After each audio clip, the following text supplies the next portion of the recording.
never been done before. We the people tell the government what to do. It doesn't tell us. We the people are the driver. The government is the car. And we decide where it should go and by what route to do. We the people are free. And I hope we have once again reminded people that man is not free unless government is limited.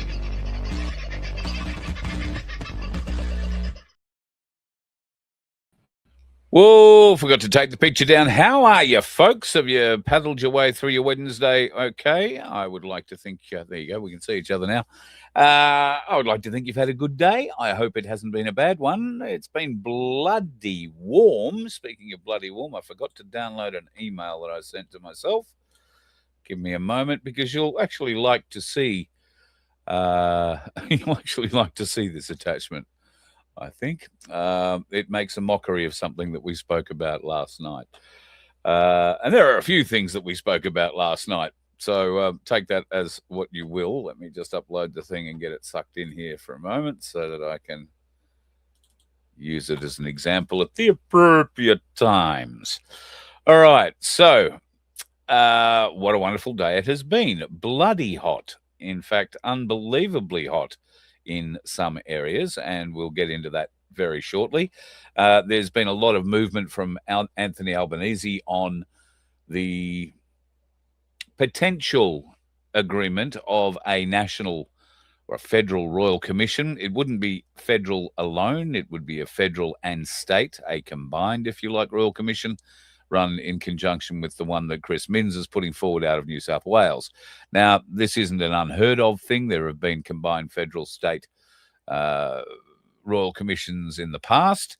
Things like, I want to say, Aboriginal deaths in custody, even abuse in custody, and I want to say the one where they went after the churches. They were all joint royal commissions, and I would ask you, have we seen desirable outcomes from any of those royal commissions? Have we seen the recommendations brought down being actioned? Have we seen anybody in any royal commission held in the last, I don't know, let's be honest, 25 years? Has anybody paid any price at all, other than the people paying the cost of the Royal Commission? I could be wrong, but I can't think of any. There's every likelihood I'm wrong. So the people are going to be paying the cost of the Royal Commission regardless, whether it's New South Wales or federally ascribed as well. And what will it show?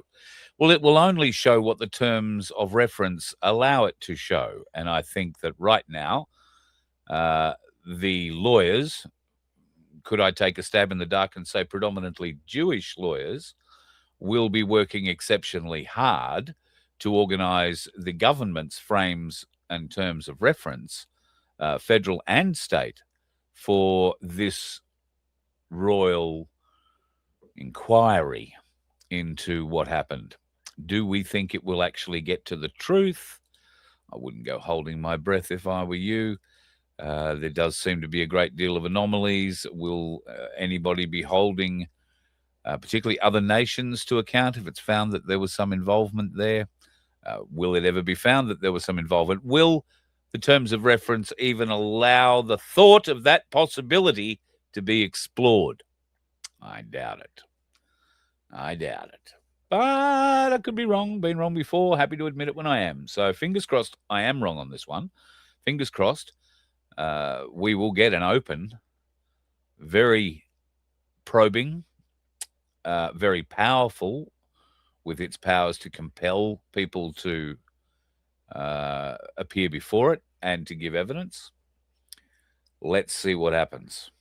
But I got very hooked up in a couple of royal commissions. I was very invested in seeing Gillard and her crony union boyfriend mate be held to account along with Bill Shorten and many others, for the union bastardry that they've been a part of for many, many years. You might remember there was an inquiry into that a while back, and we had great hopes. It went on for months. It went on in different parts of the country. There were hearings in Melbourne, Adelaide, Sydney, Brisbane. Dyson Hayden was the name of the bloke who headed that Royal Commission. I actually had him in a limo I was driving at the time. And interesting soul. It was a bit like having death sitting in the back seat. But what came out of all of that? Well, nothing. No arrests, no prosecutions. There was a lot of obfuscating. There was a lot of can't explore that because it's not in the terms of reference. So how about the people get to set the terms of reference rather than governments and their Jewish lawyers? That may not be Jewish, but I suspect quite a lot of them are. The government pays for the best lawyers. They pay the highest money in Australia that you will pay for lawyers. And they can do that because it's, in effect, we the people that are paying for it, because the government hides behind the protection of government. And so we the people get to stump up the bill for all of their misdeeds, including Brittany Higgins. There's another one, which we haven't really got into, but look, that's for another night. That's for another night. I should say hello to a few people tonight because Vince is not pushing the buttons for me. I'm not even sure if he's awake. Tony, the great man, is in the room first up tonight, followed by Toxic. Good to have you in the house. And the lovely Sandy from the Donkey Sanctuary. I was speaking to the gorgeous Sandy today. 107, I beg your pardon, 108, soon to be 109 donkeys at the Sanctuary at the moment. Now, the Sanctuary isn't closing or anything like that. If I've led you to believe that that is the case, nothing could be further from the case. Do not believe that. And please don't think if you are in far north Queensland or Western Australia, South Australia, Victoria, or even more than an hour away from where they're located, that you could put your hand up and hopefully gain a donkey pairing if it comes time to share these out. It won't be the case. These donkeys will be going to properties within a sort of reasonable drive from where Sandy and Baz are, so they can be looked after and cared for and looked over on a very regular basis. So if it comes to that, it may not come to that. We are working on a few different things to try and help raise further funds for the Good Samaritan Donkey Sanctuary. Well, Sandy and I were discussing it today. It's very difficult, given that I guess we are both in the position of working on other people's donations. And we know how hard it is, at the moment, how hard it has been, and how much harder it is likely to get in 2026. So, we're both expecting to feel the hit, if you like, significantly in what we can and can't do, given that we rely entirely on support from you. And if we can't get it, then we can't really keep doing what we're doing. So that's essentially the play of the game. But we are doing everything we can, and we'll be excited to hopefully introduce something new, particularly for you silver stackers, where you might be able to help. And what that came up with this idea. So we are really working towards that at the moment. Ainsley Bullion are going to be playing a role in that, I hope. And it's just a bit difficult to get a conversation with them at the moment because they are flat out, as you would expect. Now, today, another red-hot day at Ainsley Bullion in Brisbane, Gold Coast and Melbourne, where the doors are propped open. How weird's that for a bullion dealer? The doors are propped open. I went there Monday morning very early, expecting to, be at the end of a queue, and I arrived about 8:30, and the door to Ainsley Bullion was propped open. I've never seen it propped open before. There's usually a lock. You've got to get buzzed in kind of thing, but no. And I found out later while I was talking to Michael Engerman, CEO of Ainsley, we really had a very brief chat because they are so busy, and it was really first day back for them too. So I couldn't have picked a worse time. But he said then that there were people there at 7:30 in the morning waiting to get in the door. They normally don't open till 9. So they did open the doors early, and they were helping people from that time. Like I say, when I got there, there were probably, well, I was number 9 in the queue, but there looked to be a lot more people there than that, and I was in a pickup queue rather than a selling queue. So there were a few people in there. So if you don't like waiting a while, and waiting a while is what you do when you go to a bullion dealer regardless, then you can always buy online at ainslieybullion.com.au, and do not be concerned if you see a exclamation point coming up against something that you want to buy and think, oh, well, I can't buy that because they'll never get it. Their stock is pretty much assured. There are no problems getting stock at the moment, particularly from the Perth Mint and other places. There are no significant issues with silver stocks at the moment, and Ainslie source their own silver for their own silver production, including, the bars and, of course, the Ainslie rounds, which those of you who took up the deal and got 10 of our Ainslie rounds in a Voice of Freedom holder, I think you've got to be reasonably happy with the return on investment you've got from them, because at the moment they're going through the roof. I mean, it's still an ounce of silver, which is trading at the moment, and that is the difference with what's going on in the market. Don't look at so much the spot price. So I'll bring up the Ainslie site. So I'm going to bring that up over on another screen so I can actually see it. So at the moment, the silver spot is $118.55. Unless I refresh that, it's probably going to change. Oh, that's not good. We've internalized a server error. I told you to go and check out ainslieybullion.com.au, but I might have crashed them. Ew. All right, I'll remove that for the minute, and I'll try and bring it up on another page and see what happens. Okay.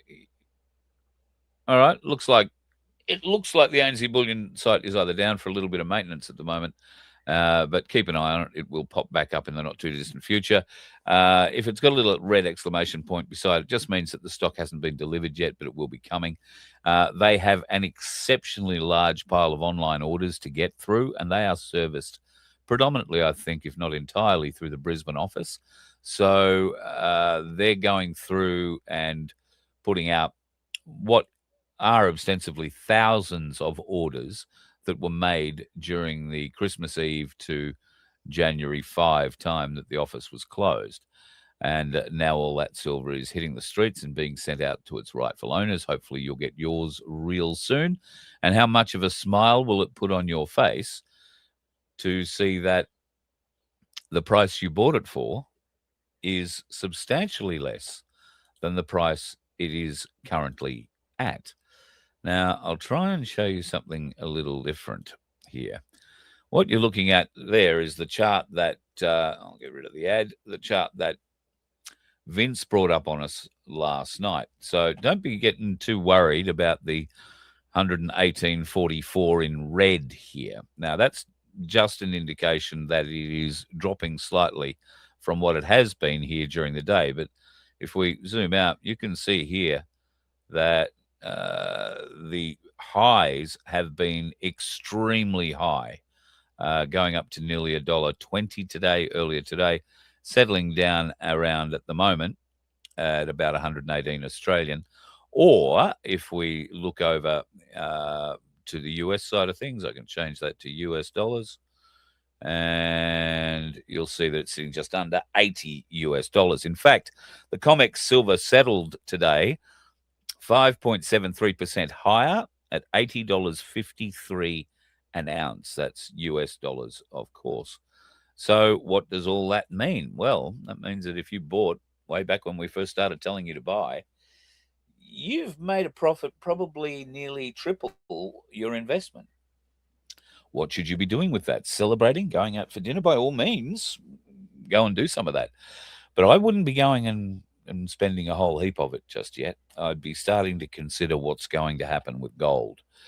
And that's certainly what I'm considering doing. I don't have a great deal of silver, but I might, given that the rise in its value in the last few weeks, just the last few weeks alone, would see me able to trade a couple of bars of um, silver and get a gold coin. And my expectation with gold is that it will get a bump in the not too distant future, too. Uh, the people that I've been speaking to have poked all sorts of numbers around, including $10,000 an ounce in the very near future. Now, we've seen, 5.3% rises in the silver market within hours. The silver market, has been the most explosive, the most wildly traded in trading history. There are things happening that have never been seen before, like the truth is finally being shown and exposed.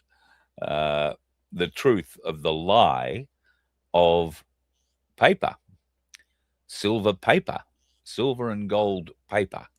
That is all it is, because at the end of the day, those people who've been trading it as paper seem to forget that it has a lot of uses outside of, looking shiny around someone's neck or uh, sitting in someone's stack. The predominant use for it is industrial use, and the demand for solar and the silver paste that is required to take the little whatever's created by the sun hitting the window to the wire that eventually sends the electricity to your place somehow, that requires a silver paste. Well, the companies that make those are the ones who've been buying out all the silver all over the world. China has practically emptied the Shanghai gold reserve of all silver. Now, when I say practically emptied, there's still something like 50 million tons in there. But compared to what is normally in there, that would be catastrophic levels of silver in their exchange. Normally, they would have well over 1,000 tons, maybe multiple thousands of tons of silver sitting in their silver reserves. But the big silver buyers, and they would be the big battery makers for the electric cars, they would be the big solar manufacturers in China. And bear in mind, these are not private companies. These are state-owned entities who've come in and said, right, well, we're going to protect our business. We're going to be able to fill our orders regardless of the price of silver. They don't care what the price is because they've got orders that have to be filled. If they can't get the silver, they can't fill any of the orders. Therefore, they make no money whatsoever. So they've gone and bought up as much of the silver as they can possibly get their hands on and are stockpiling it. They're also looking outside China to the rest of the world, particularly to the West, to those institutions that have to sell their silver, because if they don't, they're not going to be able to make their margin calls. And if they can't do that, they're going to be liquidated by a computer program, which doesn't care if you have feelings and doesn't care if there are extenuating circumstances. It just simply looks at the figures and says, no, you're liquidated, gone. And you lose everything. I mean, everything. So it's a pretty interesting time at the moment. So yes, at the moment, gold isn't moving very much at all. I think it's sat around 6,640, 30, 50, thereabouts for the last few weeks. It isn't going up and down drastically, but it will. The silver market cannot move as wildly as it has been, and we haven't reached the peak of that silver market yet. Pardon me. One of the largest banking institutions in America released a report very quietly yesterday. That report into metals trading for 2026 and their predictions for metals trading in 2026 indicated that a silver price of $309 an ounce was likely. Not might happen, not could happen, but is likely to happen based on mathematical formulas and historical evidence. $309 US. You do the conversion yourself. It's got to be over 400 Australian, obviously. Will there be a US dollar by the time it gets to that? That'll be the other interesting part. So do not go selling your silver yet, even though you think, $1.18 is a pretty good price, given you bought it for $28, $36, $40. What do you need it for? Do you really need it at the moment? If you don't really need the money at the moment, wait. In my humble opinion, there is more of this to come. And we've had a bit of a pullback tonight, like the trading, or this afternoon, really. When the New York market closed, and that's going on probably 3 or 4 hours ago now, when the New York market closed, a lot of the fierce trading died down. So a lot of the volatility in the silver market, the going up, going down, or the propping up of the price a little bit higher, took over. Asia, on the other hand, is just going to sleep as well. And their markets closed a bit over an hour ago now too. So this is all sort of cleanup trading now. The bots will take over control again about 10 o'clock tonight. And it will be interesting to see when we wake up tomorrow morning where the price has gone again, because the sell-off is not complete.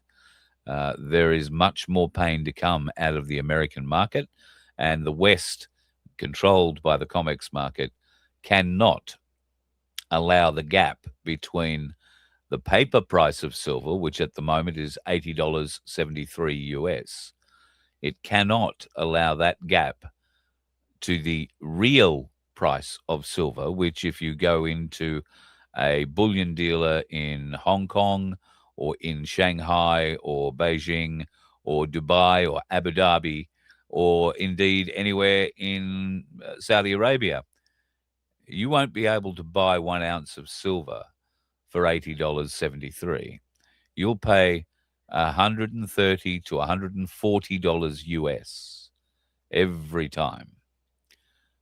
And that, my friends, is the real price of hard silver. The COMEX market figures that we see are lies. Not necessarily lies, but they are lies. But they are part of the fakery that we've been taught to believe in. But now we're seeing the difference between the fake figures, the paper figures, and what happens when you hold the real product. So that would be my 100% advice to you. If you are going to go and buy some silver, if it's the first time you've ever bought into the metals market, do not think you have missed the boat. As I've said to you before, there are people who are predicting and betting reputations on it. There is one woman who's bet her reputation, and she's a very well-respected economist, this lady. She's bet her reputation that the silver will go to $1,300 an ounce in 2026. So that's US.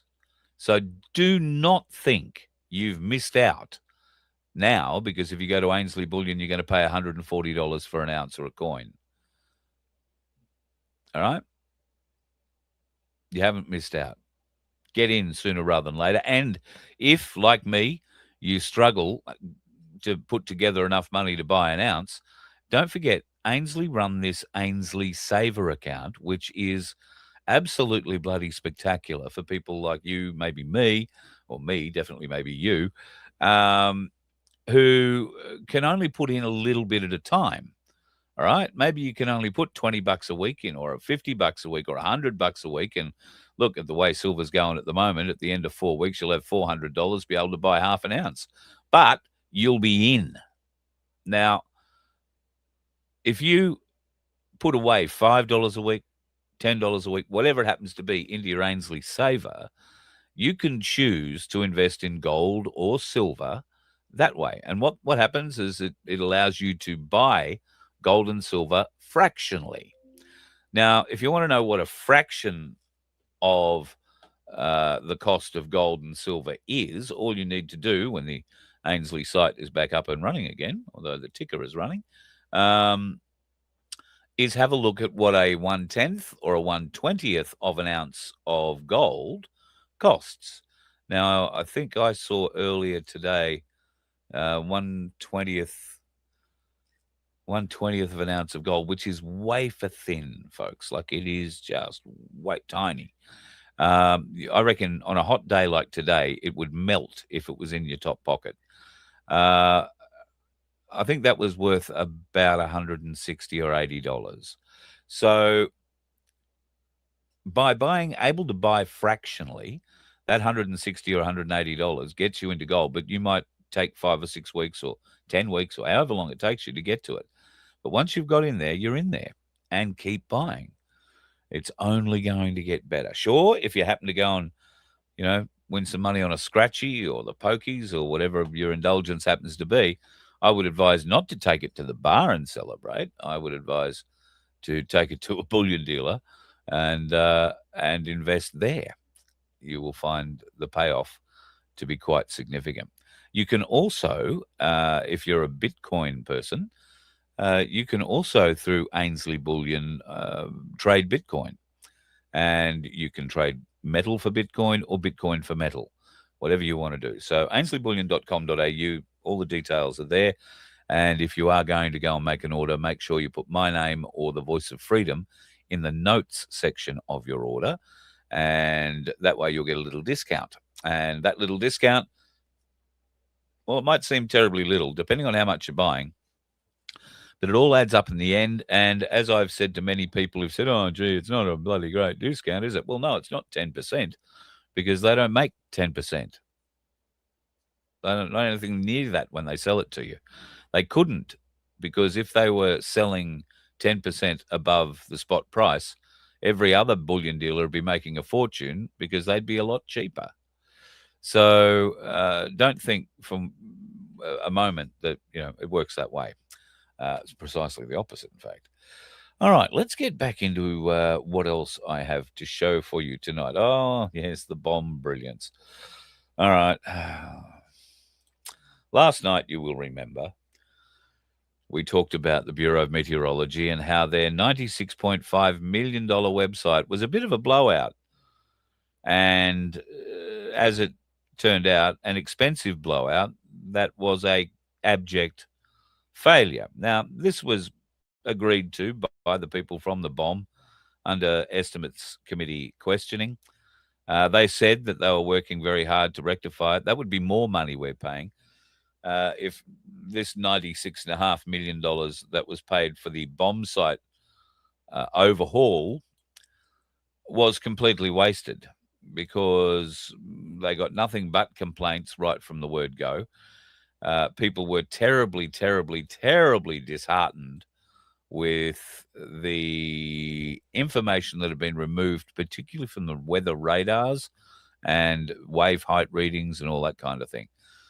But most of all, the way that the radar was changed took it from what was a reasonably detailed, and if you knew what you were studying, a very detailed guide as to what sort of rain, thunder, and other things are happening in your area, to something that Ken Doan could have painted back in the 80s and probably been paid $1 million for, or $96.5 million for, to be precise.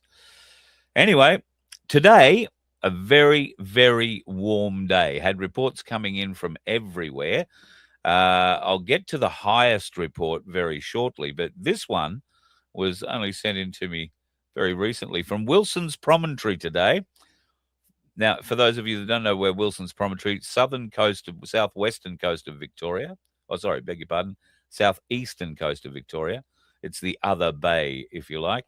Wilson's Prom, 44.2, feels like 59.1. Are you right with that? What was the actual temperature on Wilson's Promontory today? Mid-30s. So the bomb's website telling you that it feels like 59.1. Bear in mind, these are probably the recorded figures. So in 20 years' time, when our grandchildren are saying, oh, that climate change, our grandparents didn't listen to us then. Geez, they didn't listen. Now look at us. Look, they even had history dating back that said it was like 59.1 degrees on that day. They knew it was coming. Well, sadly, that's how the lie gets spread. You're seeing it right in front of your face there. And then you get people like Pete from Pinaroo, who sends me a picture of his weather station. That's the second picture he sent. The first one was 42. Second one was 46.2. Feels like 33 in the shade, though. Doesn't that sound nice?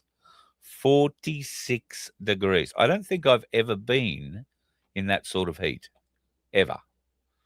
Maybe when I was a kid in the Mallee, but I don't remember it being terribly bad. And blisteringly hot when you get out under it. There has been a lot of discussion recently about, I was going to say climate change, but it's not. It's about climate engineering. And is it really about the climate, or is it more about the dimming, separating us directly from the sun's rays? Is that what this is about? Because we've been hearing many people have developed huge followings on the back of a theory that the sun is putting out healing frequencies, growing frequencies, frequencies that are meant to trigger things inside humanity that allow us to become more aware, more awake, more powerful in and of our own abilities.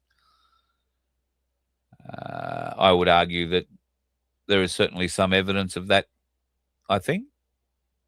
Many people are choosing to look in areas now where before they never would.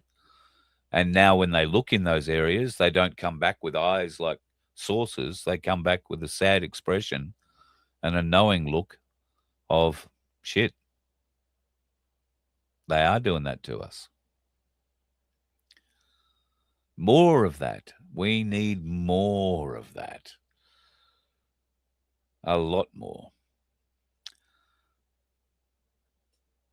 Australia is working under a dictator, Anthony Albanese. He's an idiot, but he is still a dictator. So why is Donald Trump leaving him here?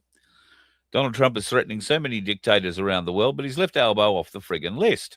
Bit disappointed about that. Interesting that the latest dictator that America has taken under its wing, the fella from Venezuela, who fronted court apparently because he headed up a drug cartel in Venezuela that was sending drugs to America and killing Americans. This was an argument made by the prosecution to allow them, when I say them, the Americans, to target a terrorist. He was the head of a prescribed terrorist organization, a drug cartel, shipping drugs to America, killing Americans. Well, today, those same prosecutors dropped that whole story. By that, I mean there was no drug cartel. He certainly wasn't the head of any drug cartel. They used it so that they could avoid going to Congress to get permission to go in and get him. They used those anti-terrorism laws to go in and get him like that. Now, is that the right thing to do? I don't know. I don't really have a problem with it. The people in Venezuela appear to be extremely happy that,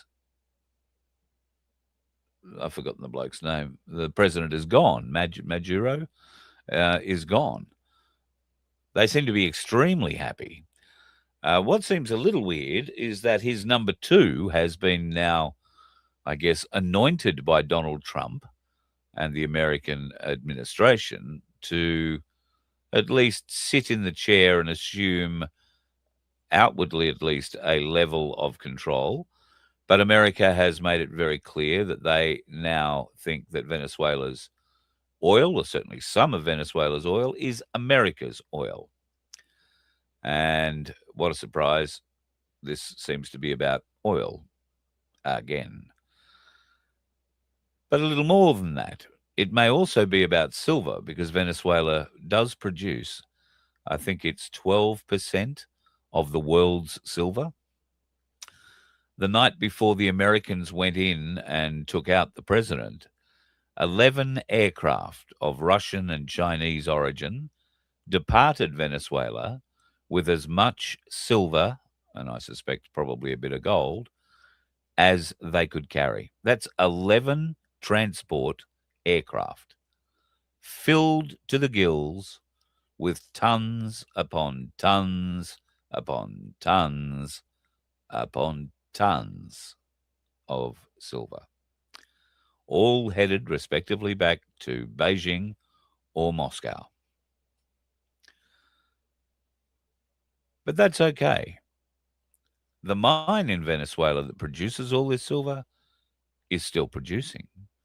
And as you've heard Donald Trump say, we now control Venezuela. So rest assured, plenty of silver coming back into the American coffers, I imagine, in the very, very near future.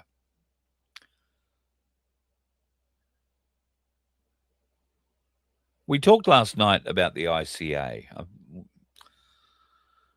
I'm a bit disturbed about bringing the ICA up again, because that is the Irish Citizens Army. The Irish Citizens Army certainly appear to have a bit of a militant edge to it. But I'm wondering if that isn't a bad thing. And I'm wondering, is that something that Australians should be now starting to consider? An Australian Citizens Army, an Australian Citizens Information Corps, an Australian Citizens Political Oversight Corps. Wouldn't that be nice? The technology exists through blockchain and your mobile phone for you to be able to vote on things that would affect the nation instantly. That vote would be transparent and fast. I once floated the idea of an app that would be run as a television show. Ostensibly once a week, the nation could choose to sit down, pick up the app, and answer a few questions. And if you chose not to be involved, you'd have to be of voting age. But if you chose not to be involved, then that is your choice. You do not get to bitch and moan about what others decide. Everybody gets a vote. And if you choose not to use it, then that's fine. But you don't get to whinge about the decisions made by others. So that should encourage people to vote, in theory. Vote on the questions. Things like, should we be sending more aid to Zelensky and his cronies, who seem at this stage to be funneling phenomenal amounts of money into little places like Liechtenstein, where one of them has been discovered holding money. Also in Switzerland, where the Swiss bankers have made what I think is potentially a fatal error in their business going forward. The Swiss bankers have agreed to freeze all the bank accounts of Zelensky and other Ukrainian political people who are holding accounts in Switzerland. Now, that sounds like a good thing right from the outset, and it probably is a good thing. But people have bank accounts in Switzerland for a reason, because the Swiss banking laws and the ability of any other country to get access to those bank accounts is very limited. They guard their Swiss bank accounts and their privacy extremely highly, but not anymore, it seems. That's a very dangerous business message, I would have thought, for them to be sending out. quite a strange message for them to be sending out. So on to what is, I think, probably one of the most disturbing things that has happened in this country. And it's a trend, but it's one of the most disturbing things I think I've ever seen. There is a young British war veteran who's being deported from Australia for joining a nationalist activist group. Now, that group was the NSN, or the National Socialist Network. He joined the group. I believe he was seen in a picture standing with others in that group somewhere, and has now been singled out. His house has been raided, and he has been shoved into a West Australian detention centre. He's been told he's going to be deported. For what? For what crime did he commit? He hasn't committed a crime. There is no crime in joining a club. There is no crime in joining a group. You know, you may not like the idea of joining the Hells Angels, but plenty of people did, have done, will do. Do they get locked up because they joined? Well, not anymore, they don't. There was a time. But this bloke, a war veteran, served in Iraq or Afghanistan, I suspect, maybe other places, and is in Australia on a bridging visa so that he can be with his partner while they plan their marriage and their future together, is now going to be deported back to the old dart. I find that a bit incongruous when you can see just, in the last little while, the noticer has very aptly laid out people who've been accused of hacking a man's hand off, just about. People who've been charged with child sex offences. People who've been charged with all sorts of heinous rape, heinous crimes, have all been allowed out on bail. Now, these are immigrants that have been charged, but they've all been allowed out on bail after committing serious criminal offences. Here we have a war veteran who joined a group who basically says, well, look, we want Australia first, right? Australians for Australia. Here's a POM that wants to come and live here, has found an Aussie girl to marry. He wants to bring his life out of the old dart and come to Australia. And let's face it, why wouldn't you? There are 300,000 Indians a year who are deciding to do that. What's wrong with one POM doing it?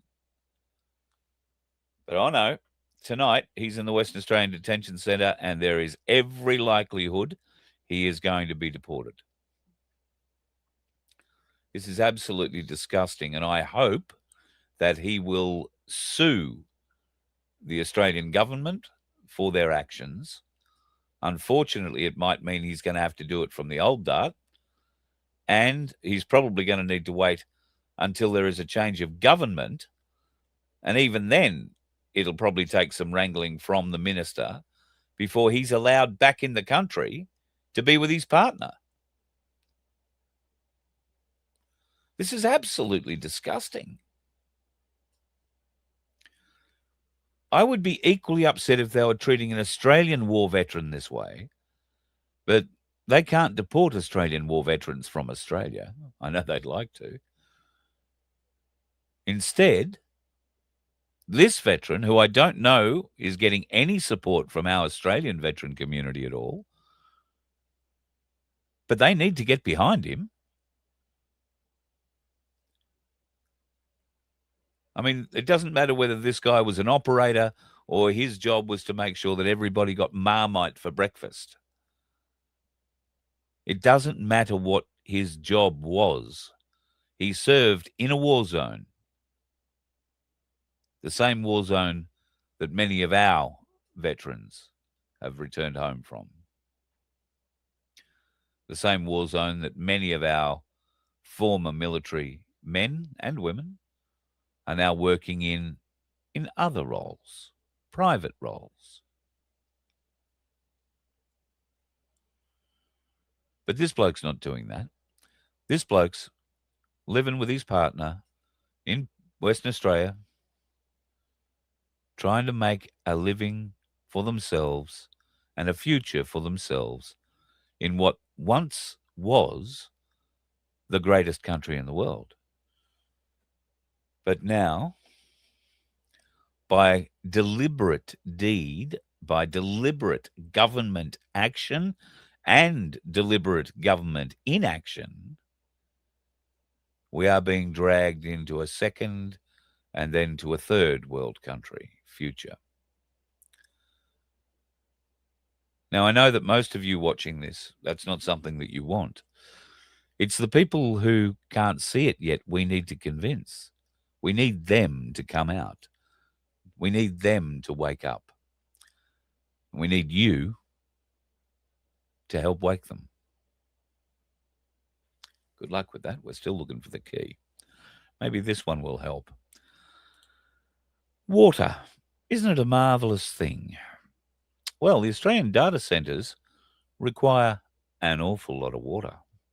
When I say an awful lot of water, I mean a shitload of water. These are the data centres located around the country. The size of the dot, the larger or smaller amount of water required. Why do data centres require water, I hear you say? Because that certainly was a question I had in mind. Well, it appears that be the reason why data centres require water. Now, at the moment, depending on the size of the data centre, well, let's just quote some figures here. A medium-sized data centre can consume up to roughly 110 million gallons of water. What's that, 4.2 litres in a gallon? So 110 million gallons of water per year for cooling purposes, equivalent to the annual water usage of approximately 1,000 households. Larger data centres can drink up to 5 million gallons per day, or about 1.8 billion litres annually. Gallons annually. Multiply 1.8 billion by 4.2. That's the equivalent usage of a town of 10 to 50,000 people. Now, I can't believe this. Australia has 5,426 data centers. They consume billions of gallons. No, this is America. Gallons of water annually. One report estimated the US data centers consume 449 million gallons of water per day. So Australian data centers, of which we have, I think, over 100 now, and we're building bigger ones all the time, consume phenomenal amounts of water. Where are they getting it from? Well, they're not putting a big green tank in the backyard. They are plugging into the mains and they are sucking it dry for as much as it's worth. What they're also going to do is put it in regional areas. They'll plug into things like the Murray River and suck it from there. Bugger the farmers who've been fighting the bureaucrats along the Murray now for fair usage water rights along their properties, something they've had for ever. The farming around that, right along the Murray there, is required to have access to the Murray for water forever. But I know, all that's sort of been changing over the last few years too. Thankfully, maybe not to the extent that many of them wanted. But now, places like Wagga have got data centres in them. Places like Albury have data centres in them. And phenomenal amounts of water is required to keep the computing, the AI computing, I was going to say the software, but it's not. It'll be the processors, cold or cool enough to work. I cannot imagine where all that steam goes. And why don't they capture it again and reuse it? Wouldn't that be the green thing to be doing? Or does it just somehow vaporize into nothing? I mean, that's possible, I guess. I don't know much about how they do this kind of thing, but I'd like to know why, and we will be paying for this, have no fear. We will be the ones who'll be paying for this water usage. It'll be national security. It'll be something we have to do. So what are they collecting data on? I just saw somebody pop up there, Katrina. Collecting data on absolutely friggin' everything. Everything is wired in. You see all those cameras on your street? Well, you might be lucky enough to live in a town that doesn't have them yet, but they're coming, rest assured. It'll start on the outskirts so they can track who's going in and who's going out. Then they'll work their way in. You've already got them if you've got things like ATMs in your streets. You've already got them if they've put in the new lights, the new LED lights. There's a vast number of those have cameras mounted inside them. There is all sorts of weird shit that comes out of those. And I might see if I can get a hold of Sean Ambrose to have a chat about what he discovered was coming out of the one they put in front of his house. When he brought it up, he had some men in white coats turn up on the door with police to help remove his guns and send him off to hospital for a week's stay. It was an interesting time. But keep an eye out. The cameras are coming, and they may not go into every street in every part of the land, but be guaranteed they will go into all the major intersections. They will go into all the major junctions.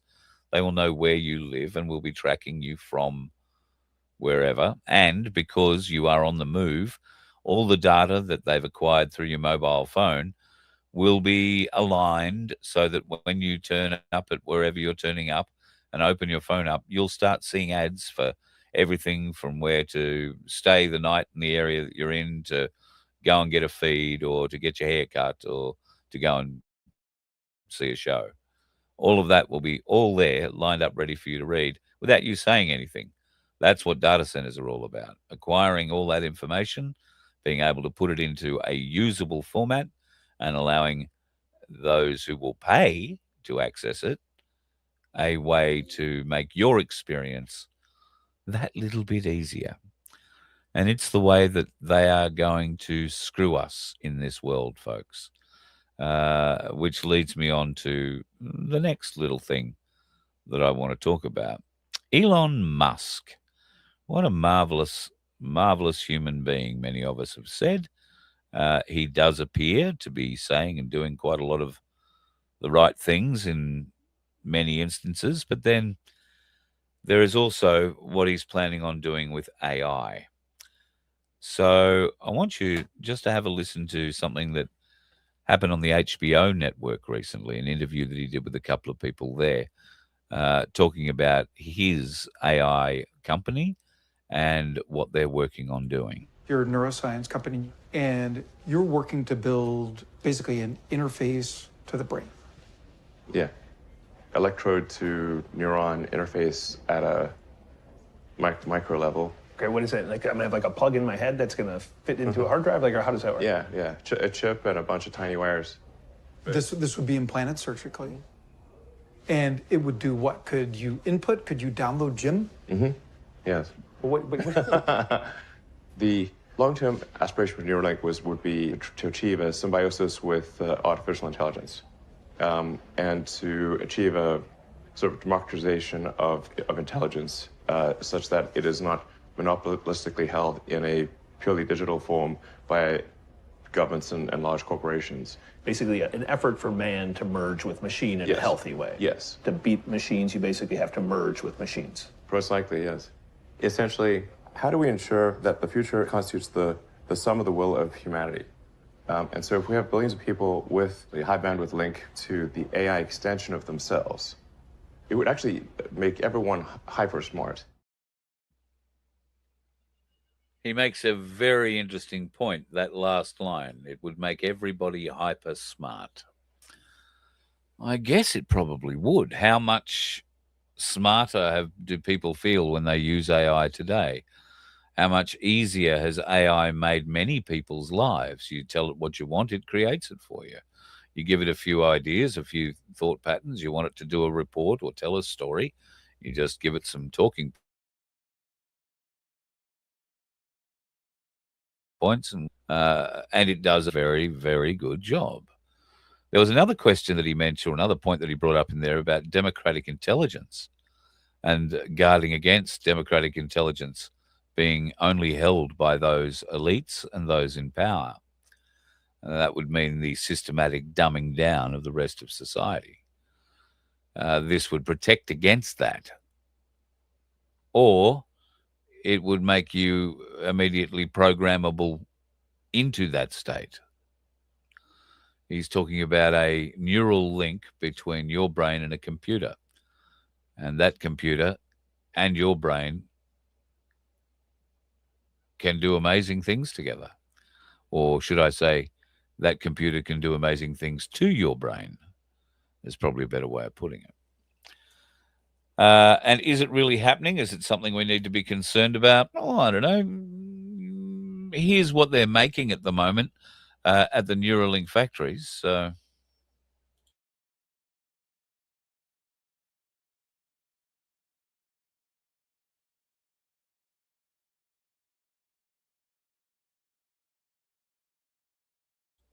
these are the chips. They're producing them at a reasonably rapid rate.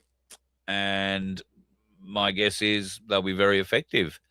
And sure, there will be phenomenal life-changing benefits to having this sort of technology implanted. But would you choose to have it implanted? Would you? Given that Grok, the latest of Musk's AI iterations, that Grok has been responsible for some rather interesting answers when it's been asked things in the past.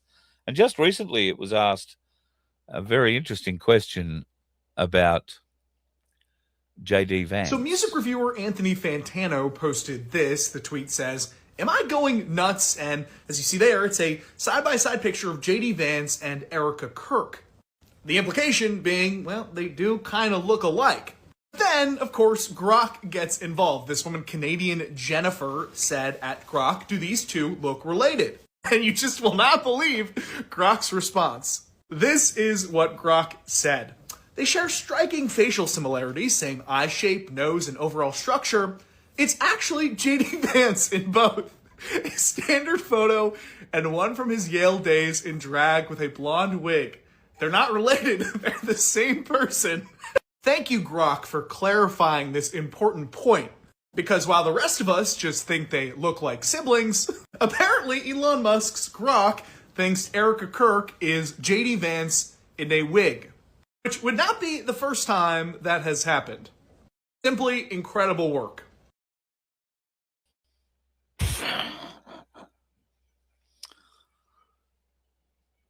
There's AI for you. This might be a bit more.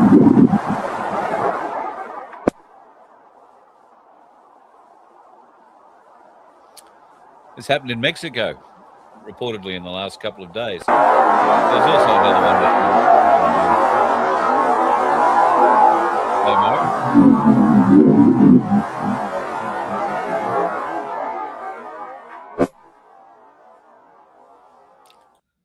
certainly very impressive. Looks like a portal to me. And there have been more weird goings on in Switzerland around CERN. There is always some weird friggin' shit going on around CERN over the Christmas New Year period. Hoping to learn a little bit more about it. I only found out about it late this afternoon. So hoping to learn more about that in the coming day or two. And I will bring you news of it as soon as it comes my way. I don't think I've got much else for you tonight, folks. It's been one of those sort of days. Can I tell you that news from the hand is that after the long and fruity complaint that I left yesterday at the Image Centre about what happened yesterday, trying to get my x-rays taken on my hand and get an ultrasound done on my hand, I got a phone call from the owner of the imaging place who very kindly invited me to come back today where they fitted me in for everything. So I've had all the pictures taken, and now I've just got to wait until my doctor comes back after 3 weeks on holiday to figure out what to do. No, apparently somebody will have a look at the pictures tomorrow and tell me what's wrong. All I can tell you is that the X39 patches, which if I remove this, I can prove to you that I wear these things. The X39 patches are really working for me. They are taking a huge amount of pain out of that joint, exactly where I've got it stuck.